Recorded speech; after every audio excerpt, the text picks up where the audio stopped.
Hallo liebe GVC Family, heute sind wir bei Daniel 4. Ich finde die Kapitel super spannend.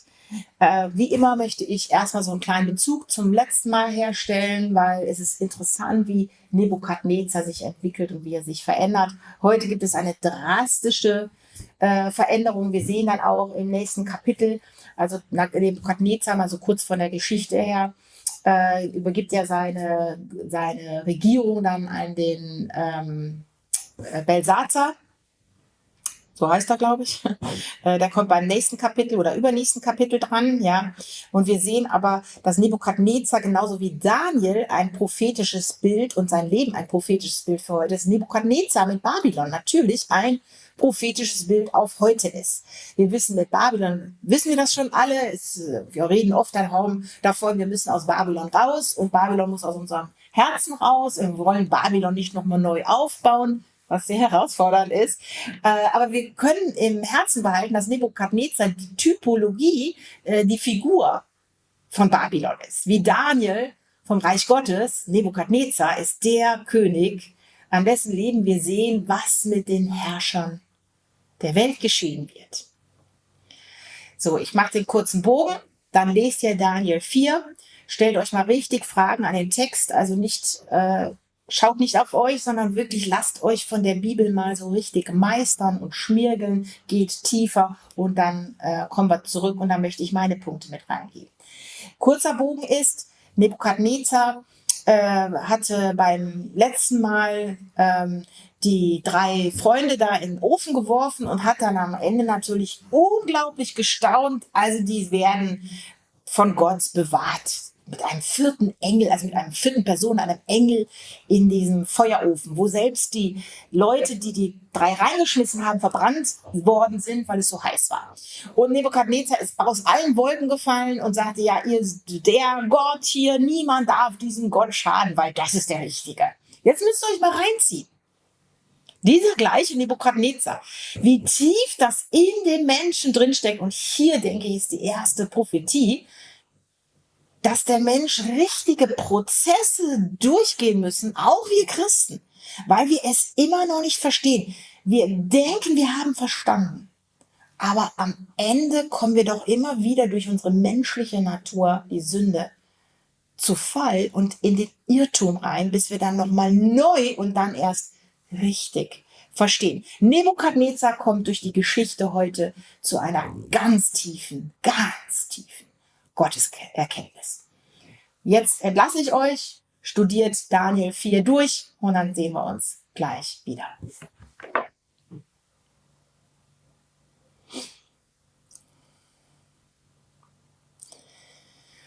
So, eine spannende Geschichte. Interessanterweise wird hierüber nicht so oft gepredigt. Damals als Kind, hatte ich schon letztes Mal erwähnt, kannte ich die Daniel-Geschichten aus diesem Feuerofen und dann natürlich auch das berühmte Bild Daniel und die Löwen. Also wenn man das Bild so sieht, Daniel, also ein Mann, der am besten noch kniet so und dann sind da hungrige Löwen drumherum, da weiß jeder, das ist Daniel. Ich hatte beim letzten Video schon mal gesagt, ich möchte das in Erinnerung rufen. Diese Bilder werden falsch verstanden, wenn wir denken, dass uns nie was Schlechtes passiert. In erster Linie heißt es, dass diese Bilder sagen, dass Gott alles in der Hand hat, dass nichts aus seiner Hand fällt, dass er gute Pläne hat und selbst wenn es mal schlecht wird, es uns zum Besten dienen wird. Mal tut er ein Wunder außerhalb. Und mal tut er ein Wunder in uns drin. So, jetzt geht es aber heute ja um der Abfall von Nebukadnezar. Das ist sehr spannend. Und das zeigt unsere Welt. Das zeigt unsere menschliche Natur par Exemplar, heißt das, glaube ich. Per Exemplar, ja. Also es ist wirklich ein perfektes Beispiel dafür. Nebukadnezar bekommt diesen Traum und er ist dieser ganz, ganz, ganz große, tolle Baum und erhebt sich über Gott und wird dann von Gott wirklich abgesäbelt. Hier merkt man natürlich auch den gerechten Gott. Er wird das an jedem tun, ihr Lieben. Daran macht Jesus gar nichts, im Gegenteil. Jesus ist auf diese Erde gekommen, damit wir nicht mehr da reinfallen, damit wir diese Gnade des Geistes Gottes haben, ja. Aber auch im Neuen Testament, erst recht in der Offenbarung heißt, ihr Lieben, Gott ist ein gerechter Gott. Und an dieser Geschichte sehen wir so gut, dass er Nebukadnezar nur so ganz schlimm, 7 Zeiten, das muss man mal, 7 Zeiten waren wahrscheinlich 7 Jahre, vielleicht sogar noch mehr, war dieser Mann irre.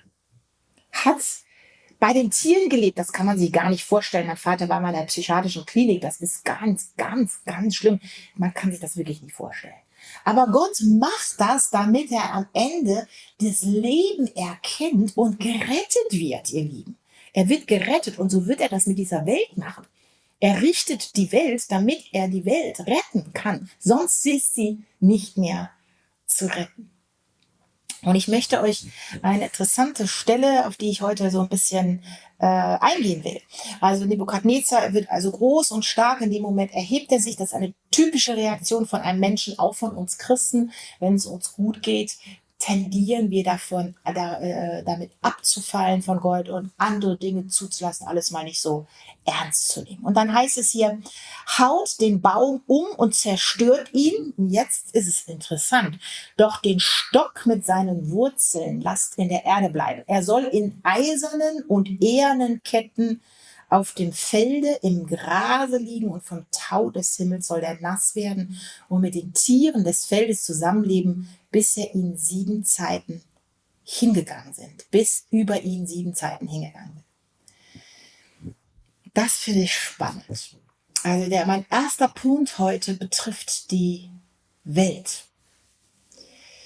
Also wenn wir davon ausgehen zu sagen, dieser Nebukadnezar, dieser große Baum symbolisiert auch Babylon, wo genauso in der Offenbarung ähnliche Dinge teilweise wortwörtlich drinstehen, die Vögel unter dem Himmel kommen, also sie werden prunkvoll sein, ja, alle bestaunen das Biest, also es ist riesig, es ist groß, es ist, ach du meine Güte, uns ist nichts mehr unmöglich. Jetzt werden gerade letztens gelesen, die ersten Babys im Reagenzglas gezüchtet und fetter Artikel, eine Mutter befruchtet sich selbst und kriegt ein Kind. War ja wirklich richtig krass. Ja, der Menschen ist nichts, scheinbar nichts mehr unmöglich. Das ist das Bild von diesem Baum. Und in Offenbarung 18 wandelt sich ja also diese Tiere, alle leben davon, wird auch beschrieben, die ganzen Kaufleute, die ganze Welt wird durch diesen Baum reich. Aber dann verwandeln sich die Vögel in unreine Tiere, in Dämonen. Das ist spannend. Weil am Ende ist Babylon voller Dämonen, das, was wir erleben, auch wenn wir in Großstädte gehen, ja, wenn man die Großstädte so am Anfang sah, noch vor einigen Jahren, das ist ja, ich weiß das noch genau, zu meiner Zeit, weiß ich, bin ich nach Düsseldorf rein. Ach du meine, das war alles picobello sauber. Große Leuchtreklamen, große Schaufenster. Oh, ich hätte am liebsten auch alles kaufen wollen. Und wenn du heute gehst, siehst du Drogenabhängige, kaputte auf der Straße. Es stinkt. So viele kaputte Leute. Wir sehen all das schon. Und was heißt denn hier, der Stumpf bleibt in Ketten? Weil am Ende nach 7 Zeiten Nebukadnezar ja wieder den Geist Gottes bekommt. Das finde ich spannend. Darüber möchte ich, dass ihr das mal nachher ein bisschen diskutiert. Mein Vorschlag ist folgendes. Kann das sein, dass Babylon gar nicht so zusammenbricht, dass alles kaputt ist, die Welt ist verbrannt, überall stinkt's nur nach Rauch, alle Häuser sind kaputt, es ist nichts mehr da, Jesus kommt wieder und dann kommen irgendwo wieder so ein paar Pflänzchen raus. Kann das sein, dass es wie bei dem Volk Israel ist, dass sie aus Ägypten rauskommen und ganz viel Gold und Silber und ganz viel Sachen mitnehmen können. Kann das sein, dass vielleicht der Fall Babylons ein bisschen anders aussieht? Da geht das Böse geht kaputt. Die Menschen werden definitiv gedemütigt. Es wird definitiv eine harte Zeit sein. Aber dann jetzt kommt das Entscheidende ja am Ende, dass Nebukadnezar dann am Ende sagt, also am Anfang, es ist mein Verdienst, genauso wie die Menschen das so sagen. Wir brauchen keinen Gott. Wir schaffen das. Wir machen Geoengineering. Wir machen Gentechnologie. Wir machen den besten, wir düngen hier mit Chemie und bäm, die Sachen wachsen, egal ob mit Wasser und ohne Wasser. Das bricht das Ganze zusammen und am Ende, ich finde das so cool. Das ist das Entscheidende, sagt Nebukadnezar. So, hier heißt es, darum lobe, ehre und preise ich Nebukadnezar, den König des Himmels, denn all sein Tun ist Wahrheit, seine Wege sind recht. Und wer stolz einherschreitet, den kann er demütigen. Weißt du, woran mich das erinnert? Dass sich eines Tages alle Knie beugen werden und bekennen werden, dass Jesus Christus der Herr ist. Kann das sein, dass die genau das sagen werden? Sie werden sagen, darum loben und ehren wir den Herrn des Himmels. Denn all sein Tun ist Wahrheit. Das haben wir jetzt erkannt. Wir waren dumm und Tor. Und seine Wege sind recht. Und wer stolz einherschreitet, den kann er demütigen. Ich habe schon immer gedacht, wenn Babylon zusammenfällt, da steht eigentlich nicht so viel drin, dass die Menschen darin sterben, sondern eher die schreien dann und da fallen Bomben, es werden welche Menschen, also sterben definitiv Menschen. Aber da wird eine so große Masse übrig bleiben, dass immer noch Nationen und Könige kommen, ihre Knie beugen und sagen, Jesus Christus ist Herr. Das finde ich spannend. Mein erster Punkt ist, ich glaube, dass dieses Bild mit dem Baum ein perfektes Bild für unser Babylon heute ist. Ich möchte noch aber einen zweiten Punkt reingeben. Und der zweite Punkt betrifft tatsächlich uns. Weil, ich habe das eben so ein bisschen angedeutet, aus Babylon raus heißt sich erstmal unabhängig zu machen, zu sagen, hey, wir bauen selber eine Arche, wo wir uns selbst versorgen können, wo wir selber Essen zu haben, wo wir selber Währung haben, wo wir selber uns gegenseitig der Gemeinschaft haben, Familie gründen, Lehren, eigene Schulen und so weiter. Super. Aber ich habe eben so angedeutet, solange das Babylon noch in uns drin ist, und wir auch vor allem, also solange wir das nicht merken, dass dieses Babylon in uns drin ist und solange wir nicht wissen, wie wir es bekämpfen können, wird es sehr schwierig sein, das außen aufzubauen. Das merken wir hier. Weil wir wollen das alles ganz toll und plötzlich geht mir jemand hier irgendwie schief, ich werde falsch verstanden oder eine Abmachung wird nicht gehalten oder ich ziehe den kürzeren und plötzlich, boom, kommt in uns so, was ist denn das hier für eine schlimme Sache? Diese schrecklichen Leute, die sind sowas von undankbar und. Und ihr Lieben, das ist mein zweiter Punkt. Um das draußen zu schaffen, und ihr Lieben, das ist uns allen klar, wir haben ein Bild, wir wollen das bauen, ja, wir wissen, das fällt, wir sind jetzt mal gespannt, wie es fällt, aber wir wissen, wir gehen hier nicht leer aus, es wird nicht arm, sondern es wird stark werden, ja, es wird wirklich ein Königtum Gottes werden, ja, was Jesus auf die Erde bringen wird und was wir aber vorbereiten werden. So, um das zu schaffen, müssen wir zuallererst das Babylon in uns besiegen. Diesen Baum Nebukadnezar, der in jedem von uns steckt. Das ist der alte Mensch. Der alte Mensch, der sagt, ich kann das. Und wisst ihr, was die Kehrseite von diesem ich habe das alles gemacht, der ist, ich schaffe das nie. Das ist ja alles ganz schrecklich. Oh, mir geht's ja ganz furchtbar. Ich werde ja sowas von gemobbt. Das ist die Kehrseite, das ist ein Teil, das sind wie zwei Medaillen. Die eine Seite, der hat 100.000 drauf und die andere Seite einen armseligen Kopf, einen armseligen Tropf, ein Opferbild. Ja, das ist der alte Mensch und das ist das, was ich euch heute gerne auch neben der Frage mit könnt ihr mal darüber diskutieren, so das Babylon, Nebukadnezar, was so drumherum ist, was bedeutet das, da rauszusteigen und wie können wir eigentlich Reich Gottes vorbereiten, sodass Jesus wirklich wiederkommen kann. Ja, wie können wir diese Arche vorbereiten? Ist okay, und wo ist das in uns? Und ich möchte aus Galater 5 euch etwas vorlesen und da ist das genauso beschrieben. Und zwar offenkundig aber sind die Werke des Fleisches und ich nenne das jetzt mal Nebukadnezar. Offenkundig ist das Werk Nebukadnezars. Als da ist Unzucht, ganz, ganz simpel, ich finde einen anderen Partner besser wie meinen Partner. Ich habe schon so denken, ach, warum habe ich den nicht geheiratet? Warum haben denn die so eine tolle Ehe? Warum funktioniert das denn da so? So, da fängt es schon an. Ne? Sondern hier, das ist, ich bin stolz, ich liebe meinen Partner. Unreinheit, da kommt alles Mögliche rein an Bildern, pornografischen Bildern, Esoterik, Ausschweifung, Luxus. Ich habe nicht genug. Ich möchte mehr. Mein iPhone ist veraltet, ist zwar noch ganz, aber ich möchte doch das Neueste haben. Ich möchte größer, schöner, mehr. Ich finde da keine Grenzen.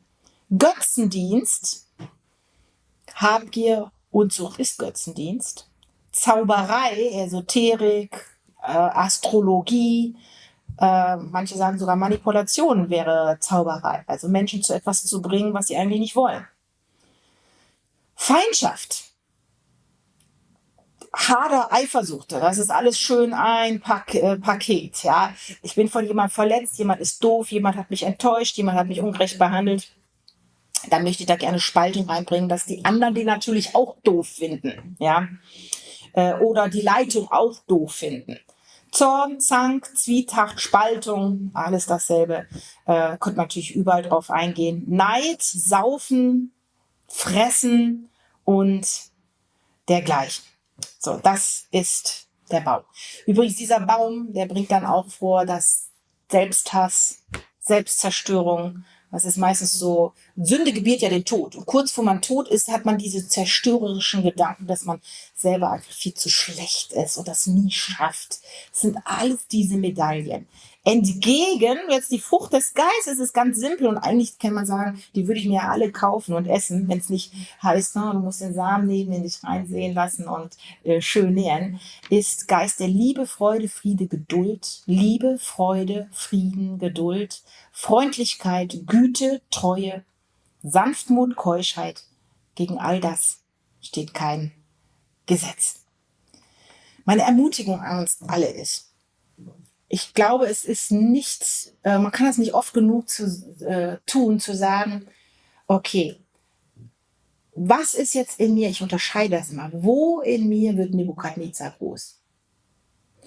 Und wo in mir, und darauf würde ich mich heute gerne konzentrieren, ist, wie kann ich diesen neuen Menschen in mir stärken? Derjenige, der am Ende aufsteht, ein Nebukadnezar, der aus dem Stumpf herauskommt und sagt, Gott ist der Gott des Himmels. Ihn verehre ich, ihm folge ich, ihm gehöre ich, ihn liebe ich und ich liebe meine Geschwister.